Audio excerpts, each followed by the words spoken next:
पहला प्रधानमंत्री है भारत का जिसके ऊपर देश के शहीद जवानों की हत्या का मामला है। पुलवामा में जो 42 सैनिक मारे गए। कंगना राणावत आई है, देख लो वो प्रोफेशनल का धंधा छोड़ के इतना अच्छा काम करती थी, वो कितनी अच्छी फिल्म बनाई उन्होंने, लिप्स टू लिप्स देती थी चुम्मा इमरान हाशमी के साथ। तो वो तो हर चीज के प्रोफेशनल रही हैं। कि जो कहते थे कि राम को लाए हैं हम उनको लाएंगे, वो राम ही जो नाराज हो गया, जो अयोध्या में राम गया था ना, उन्होंने कहा भाई तुम मेरे को लाए, तेरा बाप भी गिरा सकता। ये प्रकट हो रहे हैं, ये विष्णु का अवतार है, ब्रह्मा का अवतार है, न जाने किस किस का अवतार है। कहाँ पैदा हुआ तू है? जो किसान आंदोलन बैठी है बिकती है, और तू कितने में बिकती है? तू कितने में चुम्मा दिया था तूने? ये कांग्रेस का इंजन, एक भाजपा का इंजन, यही डबल इंजन है, यही डबल इंजन की सरकार। एक हिंदू कराती है, एक मुसलमान कराती है। बागेश्वर जैसे अभी क्या था ना वहाँ दुबई, समझे, अभी अपनी बहन नहीं ब्याह किन ने मुल्ला को याद रखिएगा नहीं। ये हिंदू राष्ट्र की मांग करते हो, दीदी देंगे मुल्ला को। नमस्कार, आप देख रहे हैं महाखबर। मैं सुधाकर सिंह। देश में आम चुनाव हो गए हैं। तीसरी बार देश के प्रधानमंत्री के तौर पर नरेंद्र मोदी ने शपथ ले ली है। पोर्टफोलियो भी बढ़ चुका है, लेकिन इसी बीच एक शपथ लेने वाले सांसद ने यह कहा है कि मैं अब मंत्री पद ग्रहण नहीं करना चाहता, मैं अब इससे छुटकारा चाहता हूं, मैं अभिनय करना चाहता हूं। इन तमाम मुद्दों पर बातचीत करने के लिए हमारे साथ नंदा भाई क्रांतिकारी हैं। इनसे बातचीत करके समझने की कोशिश करते हैं कि देश में ये सब कुछ चल क्या रहा है। पहले तो आपका स्वागत है सर। जी जिंदाबाद। जिंदाबाद। ये देश में एक शपथ ग्रहण के बाद एक विधायक, माफ कीजिए, सांसद ने शपथ ली, उसके बाद ये कह रहे हैं कि अब मैं सांसद नहीं रहना चाहता, अब मैं मंत्री पद नहीं रहना चाहता, मैं अब एक्टिंग करना चाहता हूँ। इसको कैसे देखते हैं? मतलब एक्टिंग कलाकार है वो? जी कलाकार हैं, एक्टर है जी।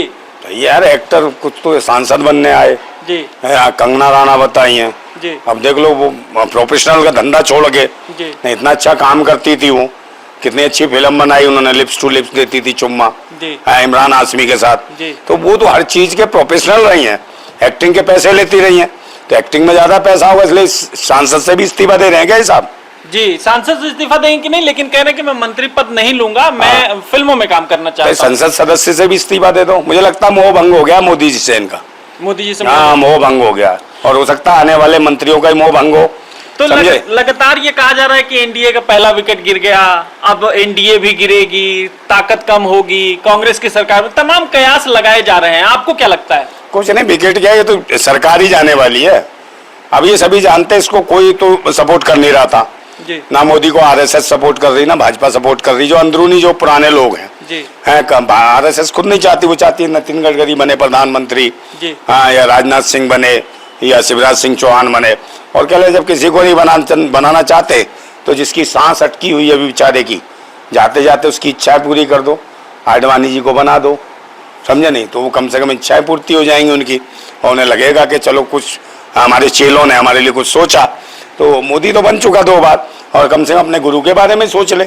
तो 1-2 दिन ले लेंगे प्रधानमंत्री की शपथ, तो कम से कम उन्हें भी रिलैक्स हो जाएगा, आराम से आत्मा को उनकी रिलैक्स मिलेगा। अच्छा, एक इस बात को कैसे देखते हैं? लगातार मोदी सरकार और तमाम कैबिनेट ये कह रही थी कि देश सुरक्षित हाथों में है, और अभी हम सबने देखा कि देश में जम्मू कश्मीर में एक बस पर हमला होता है, श्रद्धालुओं के बस पर, और बहुत सारे श्रद्धालु मारे जाते हैं। इसको कैसे देखते हैं आप? सुरक्षित नहीं है हाथों में, सिर्फ कुर्सी हाथों में, इनके कुर्सी के पीछे पीछे पड़े हैं, कुर्सी को जकड़े रखना चाहते हैं। कुर्सी है हाथ में, भारत की जो कुर्सी है ना वो है इनके हाथों में। बाकी लोग सुरक्षित नहीं है इनके शासन में। चाहे कश्मीर की बात हो, ये आदमी शपथ ग्रहण समारोह मना रहा था, उधर आतंकवादी हमला हो रहा था, है तो ये आदमी कहीं एंजॉय कर रहा होता है, तो कहीं पुलवामा में अटैक होता है। ये पहला प्रधानमंत्री है भारत का जिसके ऊपर देश के शहीद जवानों की हत्या का मामला है। पुलवामा में जो 42 सैनिक मारे गए, और ये वो आदमी है जो मंगलसूत्रों की बात करता रहा, जबकि 42 जो शहीद हुए उनकी बेवाएं कहती रही हमारे मंगलसूत्र को उजड़वा दिए। तो आज तक जवाब नहीं है। ये 850 किसानों का हत्यारा है मोदी, तो ये पहला ही मतलब हत्या का आरोप लगता है इसके ऊपर, किसानों की का भी। तो ये ऐसा प्रधानमंत्री है, तो ये तो पनौती है। बताओ, बैठा ऊपर शपथ ले रहा, वहां आदमी को चपट पड़वा दी, कितने लोग मारे गए, 9 आतंकवादी हमले में लोग मर गए वहां, और कितने सारे घायल हो गए, छोटे मोटे बच्चे मर गए बेचारे, और जिनकी एक शादीशुदा वो जोड़ा था वो मर गया। तो ये किसकी है? ये सुरक्षित हाथ है, और इनके शासन में ये सुरक्षित है। इनकी आईटी सेल के क्या काम कर रहा, क्या नाम बताया था उसका आपने? अमित मालवीय। हाँ, अमित मालवीय है।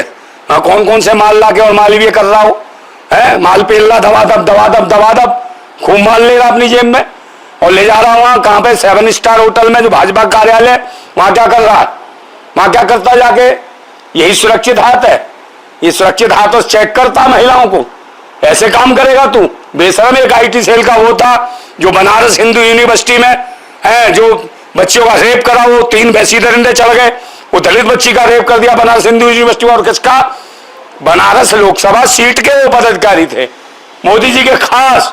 तो जितने बलात्कारी हैं, जितने अत्याचारी हैं, जितने भी हैं भ्रष्टाचारी, वो सब मोदी के साथ। और वहां देखो वो कौन था, प्रफुल्ल रेवन्ना है, उसको भी देखो, उसके लिए भी रोड शो करने गए, वो तो हरा दिया जनता ने। 3000 रेपिस्ट था वो, 3000 महिलाओं का, उनकी फिल्में भी बनाता था। तो यही बड़ा तगड़ा एक्टर था, कैमरामैन था, डायरेक्टर था। कौन था ये? बिल्लू फिल्म बनाता है तू है? सेंसर बोर्ड से पास हो गया, ऐसे क्या का डर था?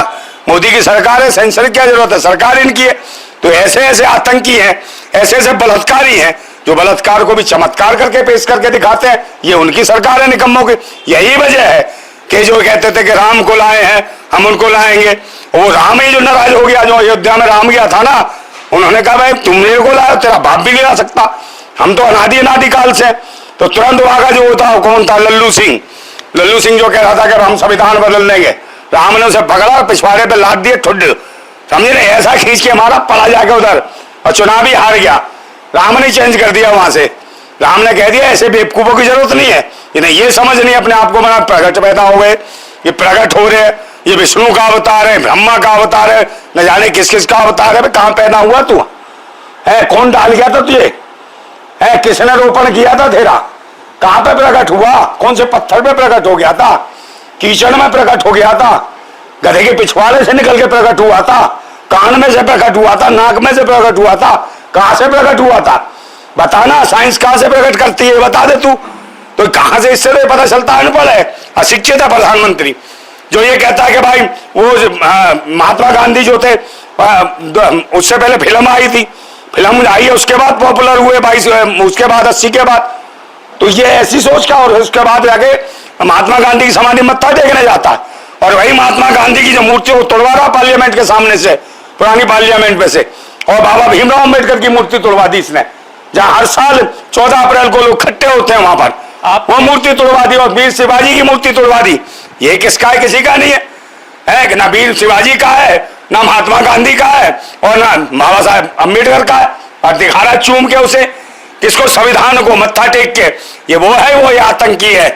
जैसे वो था, क्या नाम, नाथूराम गोडसे है, इनका महापुरुष, समझे, जो महात्मा गांधी के पैर छूने के और गोली मार दी।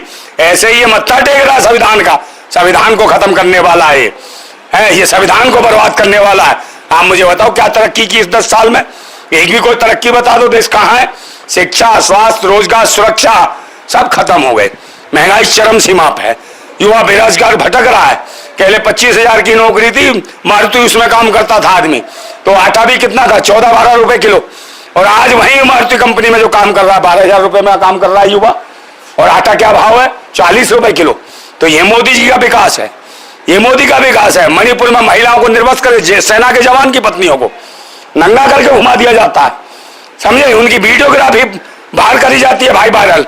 तो इसी ये राष्ट्र की सेवा करेंगे, ये भारत माताओं की सेवा करेंगे, और भारत माताओं के बारे में उल्टा सीधा बोलती है वो कौन? टंगना उठावत है, वो बोली थी ना उसको, किसको? वो जो बेचारी सैनिक थी, फौजी महिला, जिसने थप्पड़ मारा, नीचे रसीद करा इसके कान पे, कान की घंटी बजा दी इसकी 2 मिनट में, है फटाफट, जो नशे में रहती है। यूं कह रही थी वो 50-50 और 100 रुपए में बिकती है, जो किसान आंदोलन बैठी है, बिकती है। और तू कितने में बिकती है? तू कितने में चुम्मा दिया था तूने?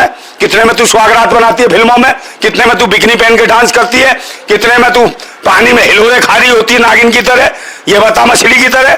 तो अपना रेट बताना, अपना रेट नहीं बताती, अपनी तू बताना कहाँ मुजरा करती है। इसीलिए तो मोदी ने टिकट दिया कि पहला ही जो इसने भाई उस दिन करा नहीं इसने मुजरा, पहला ही इसका आइटम सॉन्ग करा देते तो शायद ये जो एक्टिंग वाला जो था ना, जो इस्तीफा दे रहा, वो एक्टिंग वाला इस्तीफा नहीं देता, पहला आइटम सॉन्ग मचवा देते इसका, वही मुजरा कर देती शपथ ग्रहण समारोह में।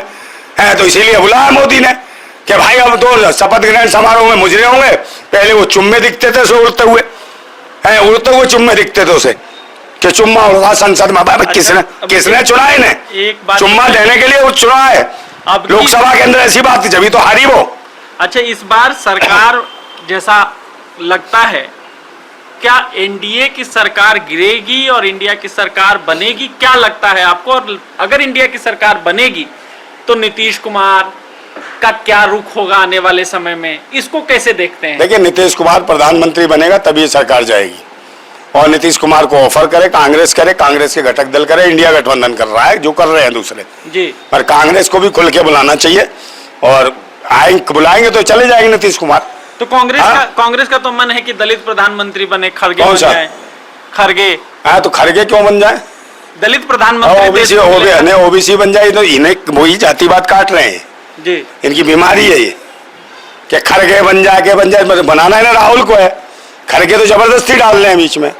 खड़गे थोड़ी है, खड़गे कौन है? कांग्रेस का है कटप्पा है। कटप्पा जानते हो जी? कटप्पा का मतलब जी मेरे आका, वो कटप्पा है। तो ये शुरू से ही देश को बर्बाद कर रखा है, और इनको कांग्रेस और भाजपा को चला रही है आरएसएस, और आरएसएस को चला रहे हैं ये कांग्रेस चल रही है, और ये कटप्पा है उनका। तो ये तो अपने लोगों को काटेगा, तो ये जरूरत नहीं है। इससे बढ़िया नीतीश कुमार है, समझे नहीं? दलित बना लो चंद्रशेखर रावण को। हम कह रहे चंद्रशेखर रावण को बनाओ, बनाना दलित बनवा ले, खड़गे को हटाओ, चंद्रशेखर रावण को ले आओ, पता चल जाएगा तुम्हें। हम भी चाहते हैं चंद्रशेखर रावण युवा है, प्रधानमंत्री बने, बनाए कांग्रेस, दे निमंत्रण औकात है तो उसकी फट जाएगी दिमाग की नस बुलाने में, क्योंकि आरएसएस कर देगा तुम्हारी ऐसी तैसी, समझे? आरएसएस के दल्लो, गुलामों, राष्ट्रहित में लड़ो, देशहित में लड़ो, बनाओ चंद्रशेखर रावण को दलित कर दो। हम भी समर्थन कर रहे हैं चंद्रशेखर रावण का कि बस ये तो करो ना, मगर नहीं करेंगे। अच्छा, एक बात बताइए, आप लगातार भाजपा से नाराज हैं, कांग्रेस से नाराज हैं, या भाजपा की नीतियों से नाराज हैं? देखिए, मैं तो नीतियों के इनसे नाराज हूं। सबसे दिया क्या है इन्होंने भारत के लोगों को? ना कांग्रेस ने, भाजपा ने 80 करोड़ लगा रहे हिंदू मुसलमान क्या 80 करोड़ लोगों को राशन दे रहे हैं। हाँ, तो राशन क्या इसका मतलब बता दिया, भिखमंगे। 80 करोड़ लोग, 87 करोड़ लोग बेचारे भुखमरी कंगाल पे, बोले उन्हें कोई रोजगार नहीं, काम नहीं, धंधा नहीं, बेरोजगार है, बिल्कुल बेकार है, सिर्फ अनाज पर पल रहे हैं। तो ये विकसित भारत है? ये तो लुटसित भारत है, लुटवा रहे हैं। बहन बेटियों की इज्जत है लूटी जा रही है, निर्वस्त्र करके करा जा रहा है। अभी देखा नहीं ईंटों के भट्टे पे करा था कानपुर में, है गरीब बच्चियों के साथ। तो क्या हुआ? ऐसे ही करेंगे? जो बेचारे को कहा जाएंगे न्याय मांगेंगे? जो गरीब ही है वो क्या न्याय मांगेंगे? आप मुझे बताओ, पुलिस इनकी, सब कुछ इनका, तो ये तो कुछ भी करेंगे, भैंसी दरिंदे हो रहे हैं। और जब भी कह रहे हैं 80 करोड़ लोग नहीं, 87 करोड़ लोग नहीं, इस देश के असली जो लोग हैं, 98% जो आबादी है, जब तक ये खड़ी नहीं होगी तब तक उनके अधिकार नहीं मिलेंगे। ये सब दलाल है, कांग्रेस और भाजपा में बैठे लोग, इन्हें आरएसएस चला रही है।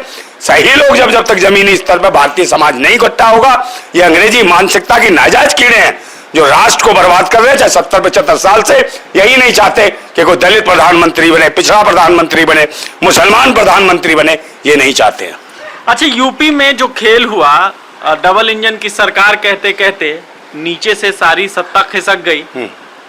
लोकसभा में करीब 37 सीटें सपा को आ गई, ये देखते रह गए। इसको कैसे देखते? भाई, ये दिखाना भी था ना, ये दिखाना भी था। ये तो पूरे जा रहे थे उत्तर प्रदेश से, क्या पूरे देश से जा रहे थे? इन्हें दिखाना था कि भाई हम, ये मशीनों से नहीं हो रहा। मशीनों से काम हुआ? सारा दिल्ली साफ कर दी, मध्य प्रदेश साफ कर दिया, ईमानदारी से बैलेट पेपर पर चुनाव करा लो। आप कह रहे हो 40 सीटें भी भाजपा की आ जा पूरे देश में, मैं सर मुड़वा लूंगा, समझे? ये धांधली हुई है। ये देश में प्रधानमंत्री मोदी कोई नहीं चाह रहा है। जब खुद आरएसएस के लोग नहीं चाह रहे तो ये कहां से आ गया? मोदी को चाह कौन रहा? कोई नहीं चाह रहा। फिर ये तो तानाशाही है। इस बार फिर बढ़िया सीटें आई, कांग्रेस से ज्यादा। भाई, मशीनें हटाओ ना, ये जो हैंग मशीनें जो चल रही है, हैंग क्यों? कांग्रेस क्यों नहीं आवाज करती? कांग्रेस क्यों नहीं कर रही? क्योंकि ये सब एक ही थाली के चट्टे बट्टे हैं, समझे नहीं? सपा को दिखा रहे हैं कितनी सीट आ गई, इन्हें समझ नहीं है, और जिन्हें समझ है बोल नहीं रहे, क्योंकि ये कभी भी भारतीय समाज के लोगों को शासन और सत्ता में नहीं आने देना चाहते, इसलिए ईवीएम मशीन नहीं हटा रहे हैं। ईवीएम मशीन हटाए, बैलेट पेपर पर चुनाव आए, क्योंकि जागरूक हो गए भारत के लोग। फिर दोबारा से कांग्रेस और भाजपा सत्ता और शासन में नहीं आ सकती अगर बैलेट पेपर पर चुनाव होगा तो। अच्छा, एक बात बताइए, आप कह रहे हैं बैलेट पेपर से चुनाव होगा तो नहीं आएगी, तो दो दल बड़े दल हैं, भाजपा और कांग्रेस, तो अगर भाजपा सत्ता में है तो कांग्रेस विरोध क्यों नहीं कर रही है? सरकार ये डबल इंजन है, इसी को कहते हैं डबल इंजन। सब मिली भगत है। ये कांग्रेस का इंजन, एक भाजपा का इंजन, यही डबल इंजन है। यही डबल इंजन की सरकार है। तो एक हिंदू कराती है, एक मुसलमान कराती है, और अपनी ऐसी की तैसी मरवाती है, और देश को गुमराह करती है, देश को आगे बढ़ने से नहीं रोकती है। समझे, कोई मुसलमान को टारगेट करता है, कोई हिंदू को, बस ये, और आपस में रिश्तेदारी सबकी है इनकी, सबने बहन बेटियां हो जो हिंदू राष्ट्र की मांग करते हैं, चाहे बागेश्वर जैसे अभी गया था ना वहां दुबई, समझे, अभी अपनी बहन नहीं ब्याह रखी ने मुल्ला को, याद रखिए कि नहीं, ये हिंदू राष्ट्र की मांग करते हो, दीदी देंगे मुल्ला को, मुल्ला खिलाएगा रसगुल्ला और पूरा देगी खुल्ला खुल्ला खुल्ला, मुंह में चुसा देगी, चूस जाएगी पूरा रसगुल्ला, इतना हिला हिला के डाल देगा रसगुल्ला, मिलेगा इन्हें दामाद मुल्ला, इनके सारे वो हैं, समझे, मुल्ला चाहिए इनको, हाँ, मुल्ला खुला खिल्ला खिलाता खुल्ला करके इन्हें तबीयत से। अच्छा मुझे एक बात बताइए, आप हिंदू, और इसकी वो खिलाता कबाब, मुल्ला वो कबाब खिलाता, इसकी दीदी को खिलाता कबाब, फिर लूटता सवाब। अच्छा अब कहता जी जनाब इंशाल्लाह। आप हिंदू राष्ट्र की बात कर रहे हैं, हिंदू राष्ट्र की बात तब हो रही थी जब भाजपा पूरी सत्ता में आती, 400 सीटें आती, तब ये हिंदू राष्ट्र भी लाते, संविधान भी बदलने की बात हो रही थी, लेकिन अब तो सीटें ही नहीं आई। 10 साल से क्या करा देते, 10 साल से, 10 साल से हिंदू राष्ट्र नहीं था, 10 साल से पूर्ण बहुमत में नहीं थे, तो अब आते तब करते, जब 10 साल से थे तब मुल्लाओं को दे रहे थे खुल्ला, रसगुल्ला दे रहा था, वो अभी इनकी गई नहीं दीदी, एक भक्तों की वो लगी थी वहां, कौन है वो, जो कौन थी, अंजू, समझे नहीं, अंजू उड़ी थी ना, जिसे मिला था नसरुल्ला, पाकिस्तानी नसरुल्ला, समझे, वो लंबा सा, जिलने गोदी में लेके दिल झुला दिया था, झुल्ला, दांत नहीं मांजती थी, मुंह में डाल के करा दिया था ऐसे कुल्ला है, फिर आगे वापस हुए शर्म। अभी आई है एक और वो, बिना पासपोर्ट वीजे घुसी है, सीमा हैदर लेदर की खुजली, उसकी खुजली नहीं मिट रही, अपने आदमी को छोड़ा, बच्चे चुरा लाई, और वो चुसेला चुसा हुआ सा पिच्चू सा भूतनी का, समझे नहीं, उससे कुछ होता नहीं, और उसका एक भैया बना हुआ हो, वह कहता हमारी सीमा गर्भवती गर्भवती, 1 साल से सुन रहा हूँ, अबे 9 महीने में 8 महीने में बच्चा निकल आता बाहर, 12 महीने बच्चा नहीं निकला उसका, किसका, आदमी का, किसी जानवर का बच्चा, ऑपरेशन करा मर नहीं जाए, वो टेस्ट करा उसका, अल्ट्रासाउंड करा, बच्चा कहाँ है, समझे नहीं, कह रहा हमारी सीमा के बच्चा गर्भवती, बड़ा मामा बनने का तुझे बड़ा शौक है, समझे, जितने भी उल्टे सीधे मामले होते उसी में ये करता वकालत, समझे, ये ऐसे स्थिति के लोग हैं, इसको जेल में डालना चाहिए जो बिना पासपोर्ट वीजे के आती है, काय का कानून चल रहा है, कौन से सुरक्षित हाथ हैं, जो आदमी बिना पासपोर्ट वीजे के, यहाँ महिलाएं घुस रही हैं, पता नहीं उसके कितने यार आए होंगे जो आतंकवाद फैला रहे होंगे भारत में, कितनी वो जांचें, कितनी गोपनीयता से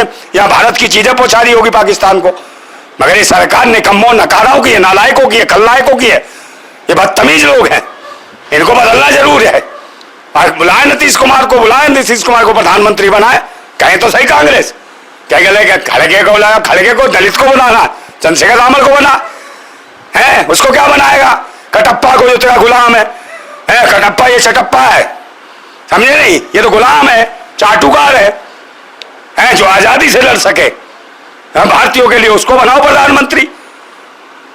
अच्छा एक बात बताइए, आप कह रहे हैं राहुल को ये बनाना चाहते, राहुल बन जाएंगे तो मुश्किल क्या है, क्यों, क्या मुश्किल है, मुश्किल तो है ही, फिर हिंदू मुसलमान चलेगा इनका, तो राहुल तो मोहब्बत की दुकान खोल, कौन से मोहब्बत की दुकान, भारत जोड़ो यात्रा में, क्या बात करते हो, बहन भैया की पप्पी ले लेते, मोहब्बत की दुकान है, क्या मेंटल डिस्टर्ब नहीं है, हमारे समाज में क्या कहते हैं, सार्वजनिक रूप से ऐसे जवान और बहन और भैया इस तरीके से करें हरकतें, ये अच्छा लगता पूरे देश को, क्या ड्रामा, क्या कैसा भावना है, घर में करो, अपने बहन भैया का प्यार, राखी मनवाओ, खूब करवाओ, दुनिया को क्या दिखा रहे हो तमाशा, तो ये भी तो एक्टिंग है, ये भी तो कलाकार है, एक्टिंग ही तो कर रहा है राहुल गांधी, राष्ट्रहित में क्या कर रहा है, अभी रेप बलात्कार को क्यों नहीं करा भाई, अभी ये वहां हमला हुआ वो क्यों नहीं करा, आप मुझे बताओ, तब क्यों नहीं बोला, ये बताओ तो सही, जब क्यों नहीं बोला, अब ये जब तक यात्रा चल रही थी इनकी, अभी ये मूर्तियां तोड़ी हैं जो पुरानी संसद भवन के आगे पार्लियामेंट पे, बाबा भीमराव अम्बेडकर की, महात्मा गांधी की, शिवाजी की, तो ये क्यों नहीं बोला है, सिर्फ वहां चल रही थी भारत जोड़ो यात्रा, अब जुड़ गया भारत, हाँ जुड़ गया ना, है थोड़ी सी सीटें आ गई, बन गई सेटिंग, आरएसएस ने सेट कर दिया, बस सब ये है, लोगों को परेशान करना, भारतीय समाज के लोगों को, भारतीय समाज के व्यक्ति को प्रधानमंत्री नहीं बनने देना चाहते, ये दोगली और चोगली नस्ल है, मिक्स ब्रांड की पैदाइश है, वो चाहती है देश पे काबिज रहना, इनसे हमारी लड़ाई है, और हम भारत के लिए लड़ेंगे, भारत जिंदाबाद था, जिंदाबाद है और जिंदाबाद रहेगा, जिंदाबाद भारत। ये हमारे साथ नंदा भाई थे जो बता रहे थे कि ये तमाम लोग जो हैं, चाहे वो भाजपा हो चाहे कांग्रेस हो, सबकी मिलीभगत है, अगर ये चाहते तो ये बहुत आसानी से ईवीएम हटा सकते थे और ईवीएम के बाद चुनाव होता तो सच्चे परिणाम आते। आप बने रहें महाखबर के साथ। मैं सुधाकर सिंह, धन्यवाद।